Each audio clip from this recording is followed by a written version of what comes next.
Hi everyone, welcome back to this series of how I traveled back to my country of birth after 20 years in 2023 with my dad, reconnecting to my roots.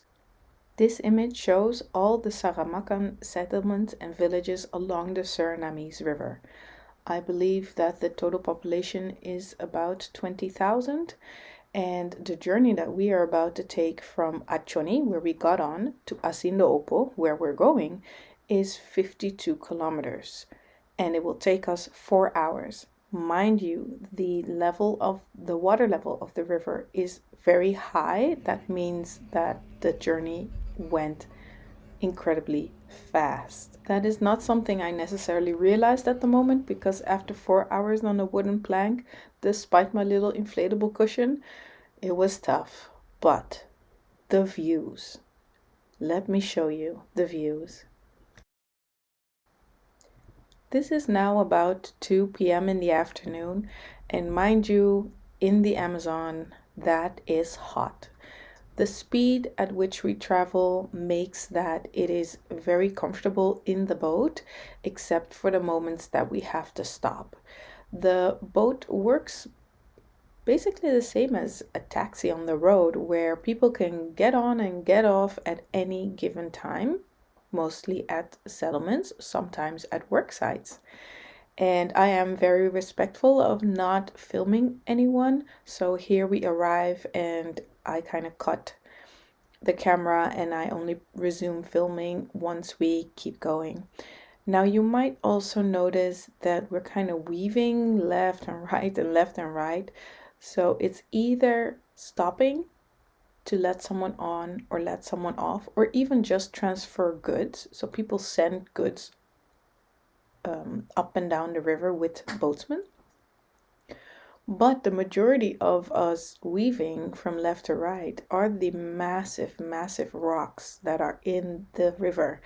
And it is a astonishing feat that these boatsmen know the river completely by heart. They are able to maneuver blindly because they can't see the rocks because they're submerged in the water. Anyway, here's the fish that my dad bought. So we encountered some fishermen in the middle of the river, and my dad decided he wanted fish for dinner. So there you go, you just buy a fresh fish. And there we are. We have arrived at Asino Opo, making sure we take along dinner for tonight, and then we start transferring all our luggage from the boat into the house. Everyone is just exhausted by the end of it. Naturally, my first priority is to make sure I start vlogging. I will translate to the best of my abilities. We've just arrived at Asinopo, and this is where our Kramang, our head of chief of our tribe, is situated. This is the dock where we arrived. That's my dad walking in with the fish.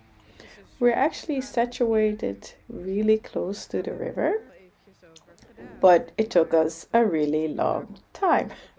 We were ready at 10 a.m. at Bakaa Boto, but then the driver only showed up an hour and a half later, and due to the road we had to take everything, all our luggage, to the car, and because it was so heavy we had to exit the car a few times, and we only were able to drive super slowly.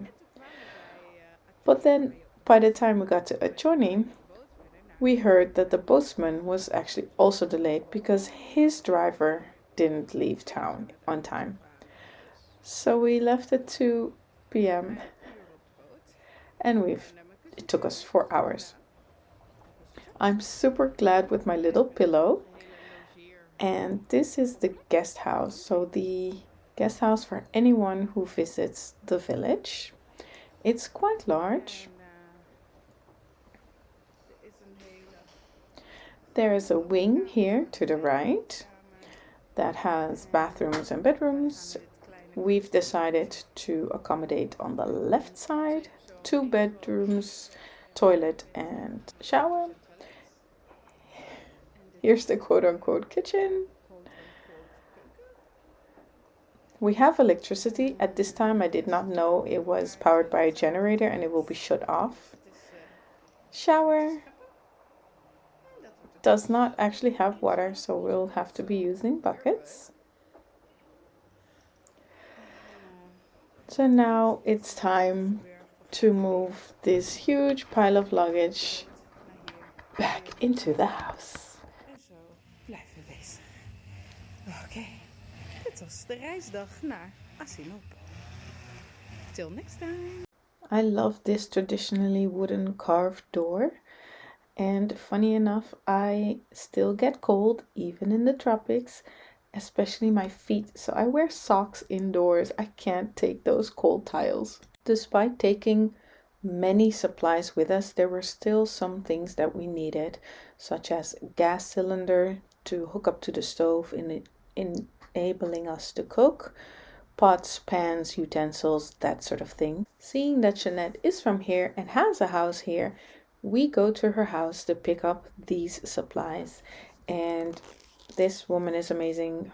Her dexterity and fitness and strength, she literally carries everything I just mentioned on the top of her head back to the guest house where we are staying. Traditionally, someone has a house, a kitchen, and a toilet in separate small buildings on their little family plot. Without rest or a break, we continue back to the guest house and immediately start cooking. We have to use headlights because the bulbs in the ceiling apparently are missing, but that does not stop us from whipping up a delicious meal. And when I say us, I mean her. She is also an amazing cook and prepares the fish that my dad bought. Rice is, of course, a staple for every single dish, and I believe we do have some veggies as well. Now we lock the door by just barricading ourselves in, and then it's on to the next day. After breakfast, my dad tells me to patiently wait for his next appointment. To my big surprise, our actual grandma, chief of the Saramaccans, comes to the guest house on my dad's request, especially to meet me in person. I am just beyond honored and flattered that he would take his time to meet and greet me. He is, of course, a very busy man, so we also continue with our program of the day, and that is to visit Dangogo. This is actually the birthplace of our Gama, Albert Aboykoni. My dad shares so much history with me. I'm just taking it all in like a sponge as he points out settlements, talks about the colonization history, how the Saramaccans fought for their freedom and were successful. Dangogo is the last Saramaccan settlement on the Suriname River, and this is how far the runaway slaves kept fleeing the Dutch colonizers. We arrive at Dangogo, and it is so serene and quiet. Tradition says that you have to cleanse yourself in the river before you actually enter a village. At the entry of a village, you will commonly see these palm leaves as well. You are supposed to pass underneath them so that the palm trees can ward off any evil spirits that you carry into the village. Again, I'm super mindful not to film, record, or photograph any persons. So although we meet quite a few people, I will not have any footage. I did take a snapshot of this cute, gorgeous, beautiful Amazon parrot. Although I always believed that my grandfather, so my dad's dad, was from Jumu, which is next to Asinaopo, he was actually originally from Dangogo, and we went to the site that had his house and his brother's house. Across from it was the Nyang Oso, the eat house. This is where all the men sat together and ate their dinner, discussed the community issues, and made large decisions that impacted everyone. We passed by a school for children up to 2 years old. In the village center, we find the sacred prayer area. This is where people still bring offerings when they go through hardships and pray to the ancestors and the spirits. I spot a traditional wooden canoe that is carved out of a single tree. And then I take a selfie because I actually want to photograph the house, but again, that's disrespectful, so I take a selfie instead. Because in the middle of such a traditional village, it is not uncommon to just see a very modern stone and cement and tiled house. From a relative that we actually meet later on in the village, I received this copy of the original Wakamam Buku. It is a workbook designed to help translate from Saramaccan to 4 other languages that are spoken most commonly: Sranantongo, Dutch, English, and French.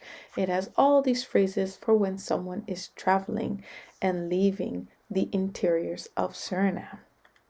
My dad points out this cacao tree, and I had never seen cacao before, but apparently this is what it looks like and how it grows.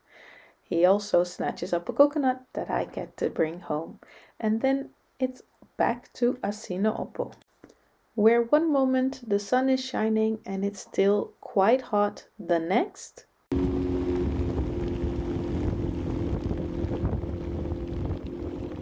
the rain just keeps pouring down, which makes it a perfect time for a nap.